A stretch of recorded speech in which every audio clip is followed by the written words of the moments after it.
दोस्तों, आखिर ऊँट की तख्लीक में ऐसी क्या खास बात है कि उसका जिक्र कुरान पाक में हुआ है। क्या ये लोग ऊँटों को नहीं देखते कि उन्हें कैसे पैदा किया गया है। ऊँट एक वक्त में 106 लीटर पानी पी लेता है और तपते हुए रेगिस्तान में मुसलसल 7 दिन तक बगैर पानी पिए जिंदा रह सकता है। ऊँट रेगिस्तान की आंधी में भी चल सकता है। इसकी आंखों में जली होती है, जिसकी वजह से रेत के ज़र्रात आंख में नहीं जाते और ऊँट आसानी से देख सकता है। जिस्मानी लिहाज से वज़न उठाने में कोई दूसरा जानवर ऊँट का मुकाबला नहीं कर सकता।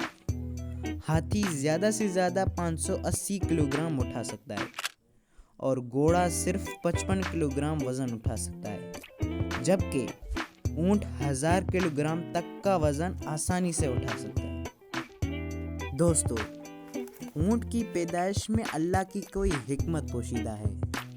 अगर ऊँट की ज़ाहिरी तख्लीक पर गौर किया जाए तो ऊँट की कोहान एक मुनफरिद चीज़ है और बाज़ ऊँट 2 कोहान वाले होते हैं।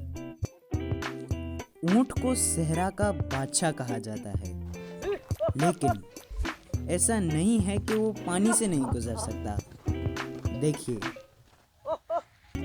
ऊँट एक ऐसा जानवर है जो 15 दिन तक बगैर पानी के रह सकता है। इंसानों ने ऊँटों को कम से कम 3000 साल से सवारी के लिए इस्तेमाल किया है। ऊँटों को रेगिस्तान पार करने के लिए बेहतरीन तरीका समझा जाता है। ऊँट का दूध और गोश्त भी सेहत के लिए बहुत मुफीद होता है, बल्कि गाय के दूध से बेहतर होता है और ये इनकम का एक बड़ा जरिया भी बन सकता है। वालेकुम सलाम सर, क्या हाल है? ठीक ठाक है, बराबर है, अल्हम्दुलिल्लाह। नालो मोहम्मद इकबाल। 30 साल सर थिया मुझे तजरब शुक्र अल्लाह शुक्र और रोजगार थिया तो ये खीर कढूं था इन में चाय बनाई था पांजे ला पीऊं करियो था बियो खपाई करियो को था बियो मन खैर छेला खपाई को था करियो गुनाह तो है सर। लेकिन मौलवी वगैरह चियो या जी मौलवी जी असा वडा भी सर चंदा आयन कोन खपाई असा शुक्र सर चंदा 40-50 उठे चंदो गुजारो छे तो अल्लाह पाक रोजगार में बरकत विजंदो असा गुजरन छे तो शुक्र आलस बहुत जना ही उठ चंदा 40-50 दाणे चंदो ने सर असी पांजे तरीके से जेको सन जो इलाज बियो करियो ना बस अल्लाह देन तो बियो जेको सन जो इलाज आहे कोनी असी पांजे तरीके करियो था जंगे इलाज खैर खैरिया तारो अचे तो को शादी यारो को खपाण ईरान बे हेठ मथे इनम भी मनास खपाई भी था इन मा असा रोजगार इहो पो करियो था कासा सी गोरा नंडा ये मचू था नंढा असां रोजगार इहो ॿियो कुझु कोन त पोइ इन लाइ करे मचियूं था न त कोन मचियूं बंदि थी वेंदी पर सर छो करियूं जेको असांजो रोजगार इहो त पोइ लाज़मी खपाइणी पवंदा। ढेर सुठो वञे थो 2.5 लख 2 लख 3 लख ताणी वञे थो को अड़ो जो 80,000 90,000 लख बि करे थो। सर इन मां असां इलाही नुक़सान बि थी वियो, बीमारी उठ में लॻी मरी बि इलाही आहे, पाणीअ में बि कुझु न आहे। 2-12 दाणा पानी भी खणी वियो, 2-12 दाणा मुआ भी मिले 20-25 उठ मरी असां इन कुछ कोन थियो आवा कोन थियो गवर्नमेंट क्यों ना बियो मदद कुछ कोन थियो केर मानू कोन आयो ना ना ना ना असां ई उठ चरणो बियो कम कोनी।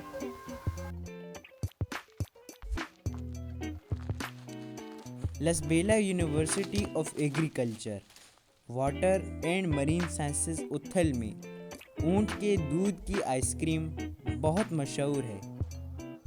Lasbela university of agriculture water and marine sciences काफ़ी अरसे से लसबेला में ऊँटों पर तहकीक कर रहे हैं। प्रोफेसर डॉक्टर इलाही बख्श मरगिज़ानी का कहना है, अस्सलाम वालेकुम, आई एम प्रोफेसर डॉक्टर इलाही बख्श मरगिज़ानी और मैं faculty of veterinary animal sciences में खिदमत सर अंजाम दे रहा हूँ।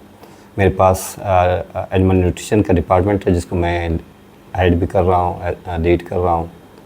तो हमारा फोकस जो है मुख्तलिफ जो न्यूट्रिशनल इवोल्यूशन की चीज़ें हैं, यानी कि जितने भी ग्रासेस, हर्ब्स, शर्ब्स, ट्रीज़ पाए जाते हैं उनकी इवोल्यूशन करना और फिर जानवरों के लिए अच्छी ग़िज़ा तैयार करना जो उनकी प्रोडक्शन के लिए बने और हमारे फार्मर्स को अच्छे इकोनॉमिक रिटर्न दे, चाहे वो डेयरी सेक्टर हो, मीट सेक्टर हो या पोल्ट्री भी हो। तो तमाम इनकी जो मेन चीज़ें फीड उनको इवोल्यूट करना और आगे उनको लिए फार्मूले बनाना और करना। दूसरा ज़ाहिर बात है जो हमारा मेन पर्पज़ है कि हम अपने स्टूडेंट्स को कैपेबिलिटीज़ को आगे करना और उनको जो है डिग्री अवार्ड करना। अब हमने एमफिल प्रोग्राम भी शुरू किया हुआ है एनिमल न्यूट्रिशन में और इसको हम जो है आगे इंशाल्लाह ले जाएंगे। हमारा मेन फोकस जो आजकल हमारे रिसर्च का है वो है कैमल्स पे, क्योंकि कैमल्स पे हम 2 प्रोजेक्ट्स ले चुके हैं पाकिस्तान एग्रीकल्चर रिसर्च काउंसिल से और फिर गवर्नमेंट ऑफ बलूचिस्तान से।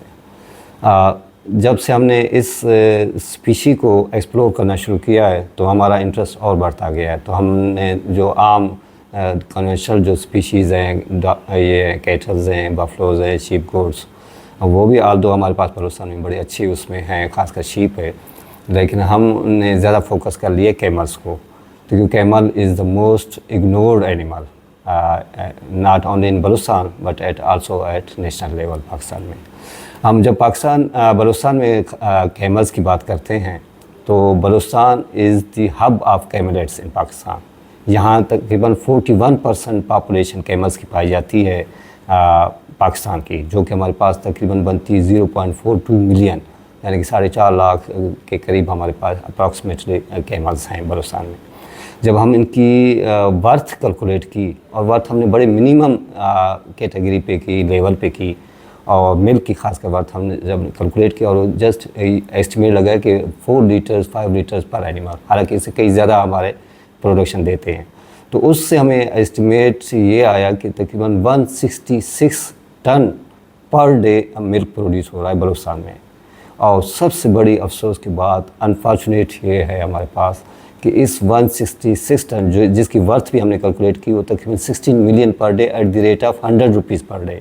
अगर 100 रुपीज़ में तो आम दूध नहीं मिलता, मिल्क का कैमल का तो बहुत हाई होता है। अगर उस पर भी हम वर्थ देखें तो 16 मिलियन पर डे ज़ाया हो रहा है, और ये जिससे एक सिंगल पैनी भी हमारा फार्मर भी नहीं कमाता, ना ही वो किसी इकोनॉमिक उसमें सर्कुलेशन में जाता है। तो ये बहुत बड़े अफसोस का मकाम है कि जिससे ये चीज़ें इग्नोर होती जा रही हैं। कैमल्स अगर बलूचिस्तान में जैसे पहले बात हुई कि तकरीबन 0.42 मिलियन पाए जाते हैं, तो इसमें हमारे पास ब्रीड्स भी पूरे पाकिस्तान में ज़्यादा पाई जाती हैं। हमारे पास तकरीबन 8 ब्रीड्स हैं, जिसमें लासी हमारे पास कैमल्स हैं, खारान का हमारे पास मेन मिर्च ब्रीड है, इसी तरह मकरानी ब्रीड है और पशीन है, और हमारे पास एक यूनिक सी कोही कैमल्स पाए जाते हैं, white camels Loralai Barkhan side पर, जो कि कोलू में भी हैं। इस तरह हमारे पास कच्ची कैमल्स हैं। तो ये मुख्तलिफ हमारे पास जो हैं 8 ब्रीड्स हैं। और जब हम दूसरी बात करते हैं कि सबसे ज़्यादा कैमल्स अभी इन बलूचिस्तान में देखें तो हमारे पास खारान में सबसे ज़्यादा कैमल्स पाए जाते हैं। फिर हमारे पास है कोलू है, डेरा बुगटी है, बोलान है, फिर लसबेला आ जाता है 5वें नंबर पे हमारे पास। तो इनमें हमने देखा कि क्योंकि हमारा जो बलूचिस्तान है वो लैंडस्केप, उसकी मुख्तलिफ इकोसिस्टम्स भी है, और जियोग्राफिकल वो जो लैंडस्केपिंग है वो भी मुख्तलिफ है। कहीं मैदानी इलाके हैं और मोस्टली हमारे पास माउंटेन्स रीजन्स इस तरह डिज़र्ट्स भी है। तो ये कैमल्स की ये खसूसियत है कि it is the most climate smart animal, यानी कि ये आपका 0 अल्टीट्यूड समंदर पे भी रह सकता है, और ये जिस तरह आप ऊपर जाए अल्टीट्यूड, हाई अल्टीट्यूड, वहाँ भी रह सकता है, इन्हें इवन बर्फ़ानी इलाकों में भी रह सकता है। तो इसलिए अब जो क्लाइमेट चेंज खासकर आ रहा है तो उसमें शायद कोई और ब्रीड्स कैटल की वो सर्वाइव ना करें जैसे क्लाइमेट चेंज, लेकिन it is the most climate smart animal. तो ये जो है बेस्ट सूटेड है और इसको ही आगे प्रमोट करना है। अब हमारी जो ट्रेडिशन, हमने भी रिसर्च की जब हम गए अपने उसमें मुख्तलिफ उसमें हमने प्रीवेयरिंग कैमल हस्बेंड्री प्रैक्टिस खासकर लसबेला रीजन में देखी। तो हमने यही देखा कि भाई एक फार्मर के पास बहुत सारे कैमल्स हैं, इवन 10-10, 15-15, किसी के पास 50 तक हैं, जिससे वो मंथली हम एस्टिमेट लगा रहे थे कि 1.5 लाख 2 लाख कमा सकता है, लेकिन वो 2 रुपये नहीं कमाता उससे। और वो उसको जो चराने वाला, पालने वाला, उसके पाँव में चप्पल तक नहीं है। और उसके इवन छोटे हमने ऐसे भी शेफर्ड देखे चराने वाले कि वो इवन उन लोगों ने अपने जो एडजेसेंट बाज़ार हैं उथल वगैरह, इनको भी कभी देखा ही नहीं है। तो ऐसे लग रहा था जैसे वो किसी स्टोन एज में रह रहे हैं। तो क्योंकि उनका किसी के साथ ताल्लुक़ नहीं है, सुबह को जाते हैं शाम को वापस आते हैं। इवन ऐसे भी कुछ मिसालें हमने देखी कि वो घर में सालन वगैरह भी नहीं है, बस वही कैमल का दूध है और साथ कहीं कोई चावल मावल उसी में पका दिए खा लिए, सब कुछ इसी दूध के आसपास ये रोटेशन उनकी चलती रहती है। हाँ, उनकी थोड़ी जो बसर औकात रहती है इकोनॉमिक रिटर्न्स की उसमें, तो ये क्या करते हैं, जो इनके मेल बछड़े होते हैं ये ले जाते हैं, वो जब थोड़े से 1 साल के हो जाते हैं तो ये इनको सेल आउट कर देते हैं और उसी से जो रिटर्न्स आता है वो अपना बसर औकात उससे कर रहे होते हैं। अगर ये दूध बेचने पे आ जाए तो वो फिर जो हम लोग कमा रहे हैं हमसे वो अच्छी कमाई ले सकते हैं जिसके पास 5 या 10 सिर्फ जानवर हैं। लेकिन ये हमारे पास क्योंकि वो ओल्ड टैबू है, ओल्ड कॉन्सेप्ट्स हैं और वो जो है इसको नहीं कहते हैं बल्कि वो इसको गुनाह कबीरा समझते हैं। एनिमल मिल्क से जो है ना प्रोडक्ट्स बनाना चैलेंजिंग टास्क है, वर्ल्ड ओवर में ये है। लोग तो इसके मिल्क की अहमियत को जानते हैं और इसकी मिल्क में एक बात बताते चलें कि ये दूसरे स्पीशीज़ के मिल्क से बहुत डिफरेंट है। एक तो इसकी केमिकल कंपोजिशन है और दूसरी है कि इसमें मेडिसिन वर्थ है, जो कि दूसरे इसमें तकरीबन 7 बीमारियों के इलाज फार्मर्स खुद कहते हैं। जो हमारे अनपढ़ फार्मर्स इज्जत हैं वहाँ हम जब जाते हैं तो वो खुद कहते हैं और ये चीज़ रिसर्च में भी प्रूव्ड है। वो जो बताते हैं कि भाई वो है शुगर के अगेंस्ट है यानी कि एंटी डायबिटिक है, तो ये हम वाकई रिसर्च में भी आ चुकी है। इसी तरह अर्थराइटिस है या कॉन्स्टिपेशन के अगेंस्ट है या स्किन डिजीज़ के आप अगेंस्ट इफेक्टिव हैं। तो ये बहुत सारे यानी कि 6-7 ऐसे हैं जिनके ये वाकई अगेंस्ट है और उन पर रिसर्च हो चुकी है। इवन अब कोरोना जो था इस पे भी जो हमारे सिमाल लेवल के वर्ल्ड में पाए जाते हैं कैमल्स जो उनको लामा अल्पाका कहते हैं, ये साउथ अमेरिका रीजन में पाए जाते हैं, तो उन पे ये रिसर्च की गई और वो भी इफ़ेक्टिव पाए गए अगेंस्ट दी कोरोना। तो इसमें मेडिसिन बात है। अब हम बात कर रहे थे कि इसके प्रोडक्ट्स चैलेंजिंग टास्क है क्योंकि इसकी केमिकल कंपोजिशन ऐसी होती है जिससे मक्खन नहीं बनता, जिससे दही नहीं बनती, तो ये थोड़े से चैलेंजिंग टास्क थे। और अब वर्ल्ड लेवल पे थोड़े से इस पर दही बनाने में कामयाब हो गए हैं क्योंकि वो उन लोगों ने एक एंजाइम है कैमोजिन, वो उन लोगों ने कहीं से एक्सक्रीट किया है इसी के स्टमक से और फिर वो उसमें इंसर्ट किया है प्रोडक्ट बनाने में और वो दही बनाने में कामयाब हो गए। उस एंजाइम को इंशाल्लाह हम भी इस में हैं कि कहीं से इसको या तो यूरोप से प्रिपेयर्ड मंगवाया जाए और इसको हम प्रोडक्ट बनाएं। ये हमारे फ्यूचर प्लान में है कि हम कैमल डेयरी मिल्क चॉकलेट बनाने का हमारा प्लान है और कैमल मिल्क ये जो है योगर्ट, इस पे भी जो इस वक्त हम कामयाब हो गए। जो हमें प्रोजेक्ट भी मिला था वो तो कैमल मिल्क आइसक्रीम, जो कि पाकिस्तान में शायद लेबॉर्ट्री लेवल पे बनी तो है लेकिन उसको कमर्शलाइज नहीं किया। तो हमारा इस छोटे इस प्रोजेक्ट में फोकस यही था, एक तो बनाना, फिर इसको कमर्शलाइज करना, अवेयरनेस करना। तो हमने इस पे काम किया और काफ़ी मुख्तलिफ एक्सपेरिमेंट्स किए और एट द एंड, और शुरू में हम इसमें सिक्किम मिल्क डाल रहे थे लेकिन एट द एंड हम सिक्किम मिल्क को कामयाब हो गए बिल्कुल ही साइड करने में और प्योर हम कैमल मिल्क आइसक्रीम सिर्फ कैमल मिल्क से ही हम बनाने में कामयाब हो गए। और अल्हम्दुलिल्लाह फिर हमने इस पर मज़ीद काम किया मुख्तलिफ फ्लेवर्स के ज़रिए और हम अब इस वक्त 5-6 फ्लेवर्स में इसको हम तैयार कर रहे हैं।